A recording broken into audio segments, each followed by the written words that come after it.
Hi friends, అందరికీ నమస్కారం. అందరూ ఎలా ఉన్నారు? ఫ్రెండ్స్, మీరు ఇంతగా మన ఛానల్ను ఆదరిస్తున్నందుకు మీ అందరికీ పేరు పేరున నా హృదయపూర్వక నమస్కారాలు. ఫ్రెండ్స్, ఈ కథ మా పిన్నికి నాకు మధ్య జరిగిన కథ. ఎలా జరిగింది అనేది మీకు ఇప్పుడు చెప్పబోతున్నాను. పూర్తిగా చూడండి. ముందుగా మన ఛానల్ను సబ్స్క్రైబ్ చేయండి, లైక్ చేయండి, కామెంట్ చేయండి, షేర్ చేయండి. ఫ్రెండ్స్, కనీసం 1000 లైక్స్ చేస్తారని మిమ్మల్ని రిక్వెస్ట్ చేస్తున్నాను. ఇంకా కథలోకి వెళ్ళిపోదాం. హాయ్, నా పేరు హర్ష.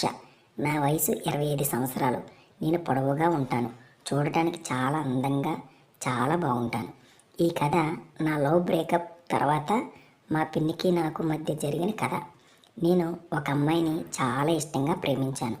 కానీ కొన్ని రోజుల కిందట మా ఇద్దరి మధ్య కొన్ని గొడవలు జరిగి మేమిద్దరం విడిపోవలసి వచ్చింది. నేను తన ఆలోచనలతోనే బాధపడుతూ ఉంటున్నాను.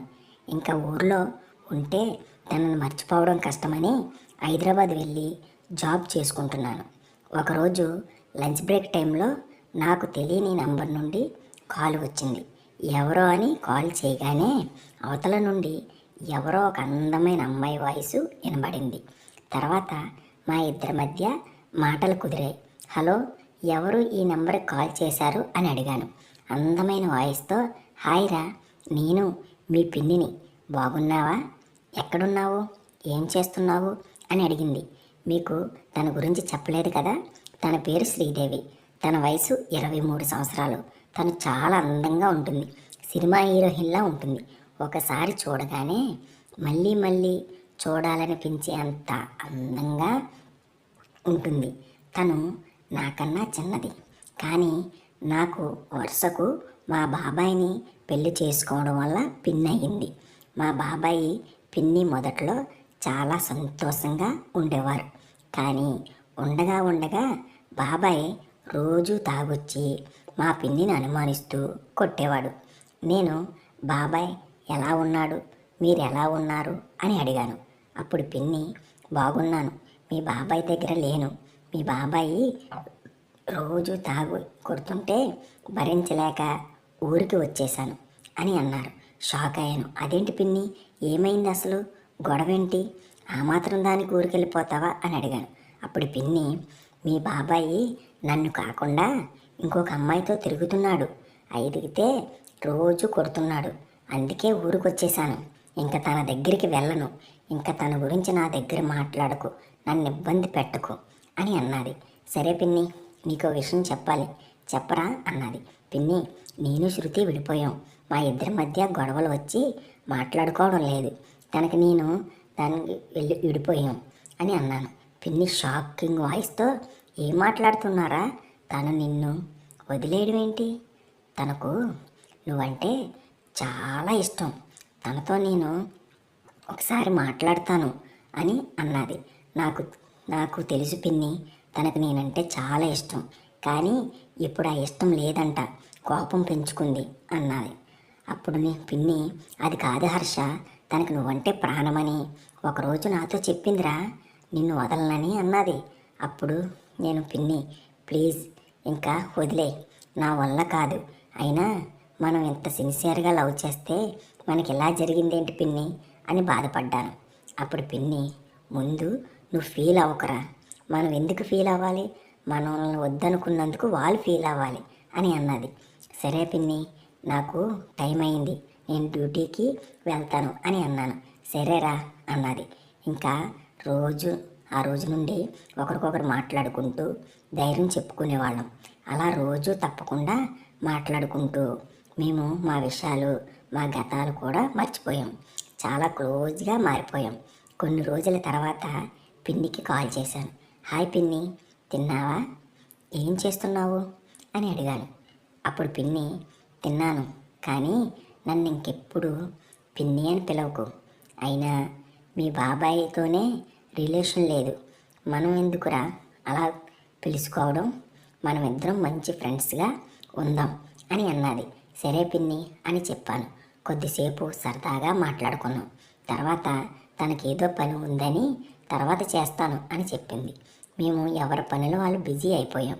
చాలా రోజుల తర్వాత నేను చాలా సంతోషంగా ఉన్నాను. చాలా హ్యాపీగా అనిపించింది. ఒకరోజు రోజు డ్యూటీ చేయడం, పిన్నితో మాట్లాడడం పనిగా మారిపోయింది. ఎందుకో ఏమో ఒకరోజు నేను చాలా డల్గా ఉన్నాను. ఎందుకో తెలియదు కానీ చాలా బాధగా ఉన్నాను. అప్పుడే నాకు పిన్ని ఫోన్ చేసింది. హాయ్ రా, తిన్నావా? ఏం చేస్తున్నావు అని అడిగింది. తిన్నాను శ్రీదేవి, నువ్వు తిన్నావా అని అడిగాను. తిన్నాను, కానీ ఏమైందిరా డల్లగా ఉన్నావు అని అడిగింది. ఏమీ లేదు దేవి, వదిలే అని అన్నాను. చెప్పరా ఏమైంది అని అడిగింది. చెప్తాను కానీ నువ్వు హెల్ప్ చేస్తావంటేనే చెప్తాను అని అన్నాను. సరే చేస్తాను, చెప్పు ముందు అని అన్నది. దేవి, మనమిద్దరం ఆ పని చేద్దామా? ప్లీజ్ ఒకే ఒక్కసారి చేద్దాం, తర్వాత ఇంకెప్పుడు నిన్ను ఇబ్బంది పెట్టను, ప్లీజ్ దేవి అని అన్నది.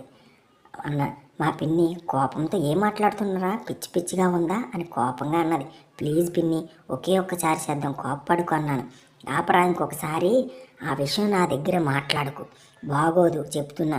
అయినా నేను నీకు పిన్నిని అవుతాను, నన్ను అడగడానికి నీకు సిగ్గులేదా అని అన్నది. అప్పుడు నేను ప్లీజ్ పిన్ని, కాదనకు, ఒకే ఒక్కసారి చేద్దాం, నా వల్ల కావడం లేదన్నాను. తను కోపంతో హర్ష, ఇంక ఈ విషయం వదిలే, ఇంక నాకు ఇప్పుడు ఫోన్ కానీ మెసేజ్ కానీ చేయకు అని ఫోన్ కట్ చేసింది. మళ్ళీ కాల్ చేసి సరే పిన్ని, దాని గురించి మాట్లాడను, కానీ నాతో మాట్లాడు అన్నాను. నాకు చాలా భయం వేసింది, తను నాతో మాట్లాడదని. ఏం చేయాలో తెలియలేదు. మళ్ళీ మెసేజ్ చేశాను. సారీ పిన్ని, నా మైండ్లో అన్నీ తిక్క తిక్క ఆలోచనలే వస్తున్నాయి, అందుకే అలా అడిగాను, అంతేగాని నాకు నన్ను తప్పుగా అనుకోలేదు, నేను అలాంటి వాడిని కాదు, ఇంతకుముందు నీతో అలా ఎప్పుడూ ఉండలేదు కదా అని అన్నాను. అప్పుడు పిన్ని, అసలు ఏమైందిరా నీకు, ఎందుకు అలా అడిగావు అని అడిగింది. సారీ పిన్ని, నాకేమైంది అని అన్నీ పిచ్చి పిచ్చి ఆలోచనలే వస్తున్నాయి అని అన్నాను. అప్పుడు పిన్ని, ఏమైందిరా అలా మాట్లాడుతున్నావు, శృతి గుర్తుకొచ్చిందా అని అడిగింది. అప్పుడు నేను అవును పిన్ని, రోజు తను రాత్రి నిద్ర రావటం లేదు, తనతో చేసిన పని బాగా గుర్తుకొస్తుంది, నాకు పిచ్చి వేస్తుంది, ఏమి చేయాలో తెలియట్లేదు అన్నాను. అప్పుడు పిన్ని, వదిలే హర్ష దాని గురించి, అయినా అందులో ఏముందిరా, అది చేస్తేనే హ్యాపీగా ఉన్నట్ట అని అన్నది.